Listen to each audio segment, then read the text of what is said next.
Ladies and gentlemen, seekers of light and secret knowledge wherever you may be, you are listening to Points of Light Radio, the podcast dedicated to taking you past the apron and behind the closed doors of lodges everywhere. And here is your host, Stan Miller. Greetings, brothers and sisters. Shalom. Assalamu alaikum. Ad Nastana. It's a pleasure to be back with you here on Points of Light Radio and continuing our fellowship. This is, you heard me say this so often, but this is one of those interviews that I'm really looking forward to doing. The reason for that is we'll be featuring an organization that I've been trying to feature here on Points of Light Radio since this podcast started. And that organization is the Knights of Columbus. Just to give you some insight, the Knights of Columbus is a global Catholic fraternal order founded by a Catholic priest named Michael J. McGivney in New Haven, Connecticut on March 29th of 1882. It was started as a mutual benefit society for Catholic immigrants. Over the ensuing years, it spread throughout the United States and now has chapters throughout the world. The Knights of Columbus claims to have 1.9 million members worldwide. President John F. Kennedy was a fourth-degree Knights of Columbus member, to be exact, of the Bunker Hill Council, number 62, and Senator Ted Kennedy and baseball player Babe Ruth were also members of the Knights of Columbus. To join the Knights of Columbus, one must be 18 years old, male, and Catholic. Today's guest is Chris Tomasello. He's a member of the Knights of Columbus. And as I said, I've been trying to feature the KOC here on Points of Light Radio for as long as I've been doing this podcast. So I really can't wait to get started. So let's have Mr. Tomasello shed some light on this long-awaited organization. But as I always ask you, are you still thirsty for knowledge? Are you still searching for the light? Then just trim your lamp and follow me. Mr. Tomasello, welcome to Points of Light Radio. Thank you for having me, Stan. Appreciate it. Why don't you tell my listeners and viewers about yourself? Not much to say, just man of different fraternities, Knight of Columbus, been a knight for almost 13 years. Wow. Current Grand Knight of my council in Linwood, New Jersey. I live in New Jersey. Fourth degree, color corps, kind of run the whole gambit almost. Okay. Now, you're here today, of course, to talk about the Knights of Columbus. So why don't you tell us a little bit about it for a start? Well, what do you want to know? Let's start there. Well, what are first of all, obviously the qualifications for joining is one must be Roman Catholic, but do you have mixed lodges or is it men only? It's men only and it's Catholic only. Okay. And you must be 18 years old as of your last birthday and in communion with the Holy See. In communion with the Holy See, what's that mean? The short of it is you're able to receive communion when you go to Mass on weekends. Okay, so there is the expectation, though, that you do attend Mass and stuff like that. It's not like... Yes. Okay, yeah. Okay, yeah. Our order was founded by a priest, the Blessed Father Michael J. McGivney, originally of New Haven, Connecticut. Okay. And the purpose of the order started when he gathered 12 men in the basement of St. Mary's Church in New Haven, again, Connecticut, to start an organization to take care of the wives, widows, and children of Catholic men who were basically coal miners in that time period. Okay. And when they would pass away, there would be nothing for them because at the time Irish Catholics were discriminated against. And so that's when they started this as a fraternal benefits organization, has grown into where it is now in 2024. Yeah. So like I said, though, you have to, like, I know some organizations, they claim to be secular, but you don't necessarily have to go to church, right? They do expect you in the Knights of Columbus to practice regular church attendance. Yes, I do. Okay, yeah. So now you say you've been a member for 13 years, and tell us about your lodge.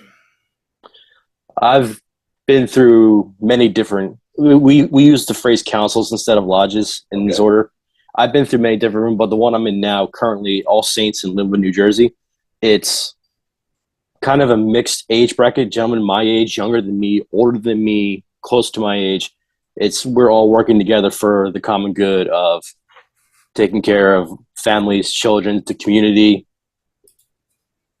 I mean, I can't really say much more simpler than that, I honestly. understand that. So, like you say, now, what other offices? I forget. You said you hold a certain office within. What other offices have you held within the Knights of Columbus? Currently, I'm the Grand Knight of my council. I've been Deputy Grand Knight. I've been Chancellor. I've been Warden. I've been District Deputy, which is higher than what I am now.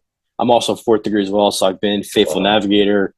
I've been Color Corps Commander, which is in charge of the Honor Guard. I'm currently the Auxiliary District Marshal. So I've had my fair share of offices in this order. They've all been very fun. They've all taught me lessons along the way. What But would your duties be in Grand Knight? Grand Knight is I oversee basically the council. I'm in charge of setting up meetings. I'm basically the face of the council. So anytime, say, someone comes to me and says, I have an issue with a brother, I Okay. have to work with that. Uh, I associate with the pastors, so I'm the bridge between the knights and the pastors of the churches. Let's say the priest comes to me and say, I need help on this Saturday. I just had this happen to me. He needed help with some lawn care, so I had to send an email out to the council saying we're looking for some brothers to help Father out with taking care of some lawn maintenance at his church. Is anyone available? Basically, the buck stops with me. Oh, excellent. Now, let's look at the mission of the Knights of Columbus. It talks about building a bridge to faith. How do you do that? Building a bridge to faith. Like I said, with the expectation if you go to mass every Sunday, you're supposed to be living a predominantly Catholic lifestyle, mass attendance, and basically And encouraging others to do that as well, not just yes, the order. Okay, yeah. yes, you're encouraging men, their families to go back to mass and try to live a sacramental lifestyle. Mhm. And we work a lot with different priests and deacons and bishops in our area. So anytime anybody has any kind of question for the priest, they come to us, then we go to them, they go back to them. So we're a bridge of leading men and women to a faith life, and for the men to join us to help us encourage this lifestyle. So leading by example, in other words, as well. That's beautiful. Yes, Now, yes. charity is at the heart of the Knights of Columbus work. Why don't you define that for me? What sort of charitable works do you do?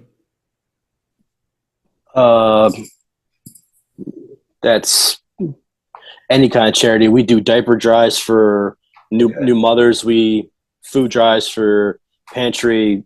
If they need a little bit of financial assistance, if we can do that, we will. But anything you can attach to the word charity, we do.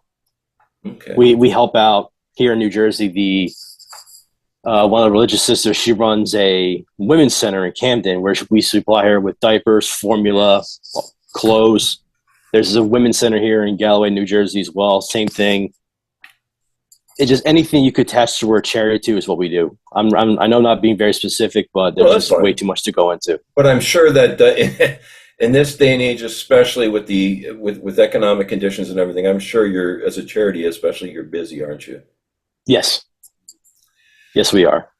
We're constantly doing. We do. We're the organization itself is very much pro life, Okay. so we do a lot to advocate for. Say a mother comes to us and she just had her newborn child, and she needs help, like she needs diapers, formula, clothes, anything like that. I'm kind of going on this to draw them the effect, but we do with that. We help out a lot of different other organizations. Just another example, Northfield Mothers League. I mean, it just kind of goes on and on and on from there. So, do you have a women's auxiliary, shall we say, and what's the name of it if you do? There is a women's auxiliary. It's called the Columbianettes, Okay. but there's not very much Columbianettes active here in New Jersey where I am. So a lot of the women kind of tag on to their husbands in a sense and encourage the husbands to get involved. And so they come out and help us when we do social events. Well, please have them get in touch with me if you do see any of them. That'd be wonderful to feature them here as well. Yes, if I come across any of them, I'll send them your email address. Yeah, definitely.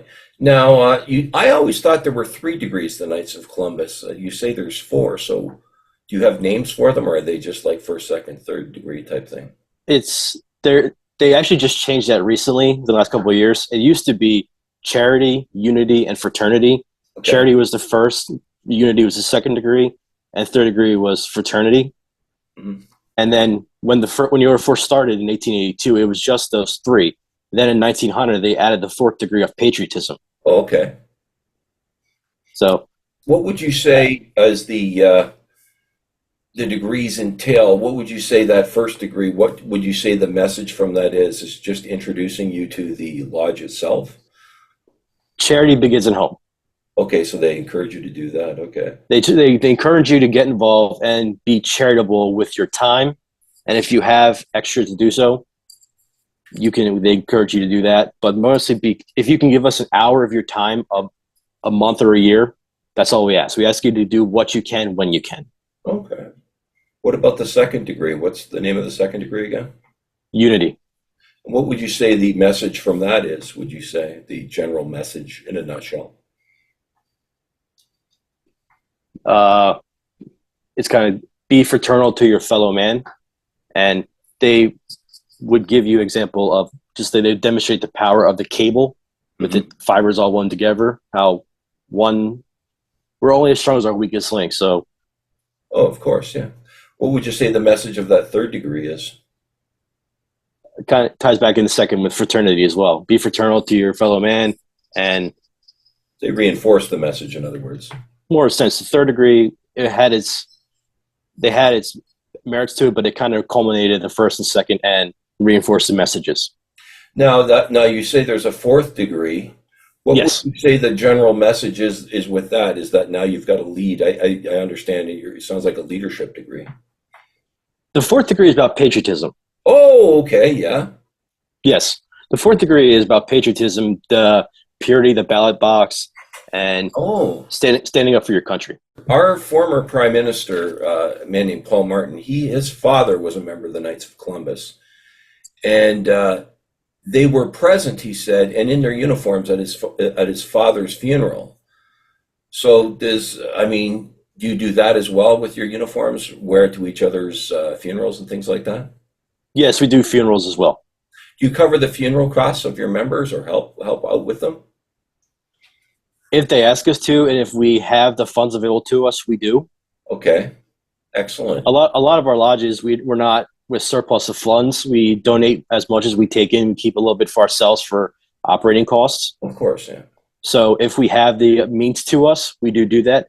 I know my local assembly, we do donate a chalice and a paten to either a priest of his choosing or another mission if he so chooses. So we have it engraved with the Knights of Columbus name, his date of birth, his passing, and we donate it to either the priest of his choice or, say, a couple of years ago, the big thing was sending him out to India and the Bramport diocese. Mm-hmm. So we would send him out there as well. So what drew you, shall we say, to the Knights of Columbus? What drew you to that? My father is a knight. Okay. My father is a knight, so I was exposed to Knights of Columbus from my early teens, just being involved and getting involved and helping out at pancake breakfasts and stuff like that, just even doing cleanup, setting tables. And it's something I really enjoyed and I wanted to get involved. So a month after my 18th birthday, I took my first degree and I just kind of hit the ground running. So That's wonderful. And what do you suppose it could do for others thinking of joining? it's a really solid organization. It encourages you to become more active in your faith. I mean, there was a period of time where I wasn't going to mass, even though I was obligated to outside of my own religion, but you get back what you put into it. So if you're putting 100% of your effort in, you get 200 back fold. Okay. It's a good network because you get to meet people from all over the state, and if you get lucky enough to go to higher positions, you meet members from all over, and you just get pick their brain because a lot of these times these members are older than the person joining, so you get valuable life lessons, life experiences from other members, and you can relate that to your own life. It's just there's a wealth of information out there, and if you're willing to seek it, you can find it. And I've had this conversation with people before, like especially the younger crowd. You can understand this, and they're like, "But what do I need to be part of something like that before? I've got friends." It's a different bond of friendship. Wouldn't you agree that you get when you join these organizations? You really do. You really learn, and you learn a lot about yourself as well. People are forgetting that. Yes, your Friday night beer league, if you want to call it that, is one kind of friends. But if you can get yourself involved with another group of men who are older than you, and you can learn life lessons from them, and plus they'll give you examples on how to handle situations. Because I remember I had an issue when I was district deputy regarding something. I went to the elder members of my council, and they had similar experiences to it, but different means. So they gave me lessons I used to that, and I've profited a lot from that. So it's kind of like the concept loosely of third space. Yes, of course. Where you have your own house, you have your friends, and then you have your fraternities if you're a member of them. I myself, like I said, I'm a Knight of Columbus. I'm an odd fellow as well. Okay. I'm a newer odd fellow, I should say. That's fine. But when you get the chance to take advantage of the information presented to you, take advantage of it and just listen. Well, it sounds to me just as well, based on these beautiful degrees that sounds like you were telling me about as well. And it sounds like they're really good degrees that way, because I've said this before, and I think you'll agree with me because you're a member of two different fraternal orders. There's a message in the degrees if you really go through them and you listen, and they're well put on for you as well. It's not just a message for your lodge or anything. It's a wonderful life lesson, and I do find that, don't you? Absolutely. And then you'll sit there and take the degree, and you'll learn some things, but you're not going to learn everything. So if you get the chance to watch it again as a spectator, you learn more and more. My father was our degree team captain when I took my degrees. And then after I got all my degrees, I joined the degree team. So as I was sitting there playing my part on the degree team, I'm sitting there listening to all these men talk about reading these scripts over and over that I've heard many times. But every time I pick up something different. Yeah, and I found, like, after receiving degrees and then watching others go through them now recently, I've started participating as well in the degrees. And you learn a lot, like you say, just especially when you start participating in them and being part of that team that's putting a brother through. It's amazing what you learn from that. Yes. It's a whole enriching experience. It's an invaluable experience, if you want to be honest, because every time you listen to it, you get something new out of it. And it's always an invaluable lesson that you learn every time. Because like I said, my father was the degree team captain for our area, and we would travel all over southern New Jersey doing degrees for other members. We've had priests come in, do that. We had deacons. We even had a military chaplain one time take his degree in Cape May, New Jersey, and we were on the degree team for that. Wow. Yeah, it's an amazing experience. Well, brother, I appreciate your time today. God bless you for your time today, and all the best to you and your lodge. Thank you, sir. Very nice to be here. Thank you for having me. Chris Tomasello, brothers and sisters, shedding some light on the Knights of Columbus. Where do I start? First of all, there is just something when you've been trying to arrange an interview with an organization for 2 years or more. There's just something so fulfilling when you're finally able to feature that organization. Is just incredible. And who better to describe it to me than Mr. Tomasello? I love how he just broke down a lot of the information on this. And I love the conversation I was able to have with them as well, where, it wasn't just an interview, it was a conversation. This sounds like a group that really cares about the well-being of their members, every aspect of the well-being of their members, from the financial, insurance, spiritual, physical well-being of their members. It really sounds like an organization that honestly cares about that, and I love that. Now there's a lot of others. I got to be careful when I say this, but there's a lot of other secular organizations that I've covered on here over the 2 years of this podcast that talk about promoting faith. But there is an expectation. This is what I love about the Knights of Columbus. There is an expectation that if you belong to the Knights of Columbus, that you practice and live your faith. You are expected to attend, to practice regular church attendance. I do like that. I love how I love the way he described their degree system here. I love that, right? How he described the messaging in their degrees is amazing, right? Love of, your fellow man, your fellow lodge members, right? And the fraternal aspect of it, forming bonds, but also the love of one's country, right? And they do promote that. I love that. It's sadly lacking in a lot of organizations today, is that promotion of the love of one's country, right?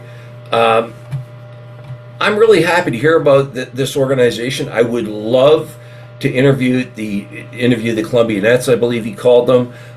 If you're out there and you're a member of the Columbianettes, or you know someone who is, please send them in my direction. And we will definitely have to have Mr. Tomasello back here. I will definitely be featuring the Knights of Columbus on here again, hopefully in the future as well, because I hope we don't have to wait this long again to feature this organization. I love it, right? But I am going to leave it there for now. Before I go, I want to remind you that this podcast is available on both YouTube and Spreaker. Please share, like, and subscribe when viewing Points of Light Radio on YouTube. I also welcome your comments and input. You can follow Points of Light Radio on my Facebook page at facebook.com/Points of Light Radio. My Twitter handle is @PO Light Radio. You can see the link to my Spotify channel as well as my Points of Light Radio store. Brothers and sisters, it's been a blessing fellowshipping with you and my guest today. And until we meet again, just step into the light.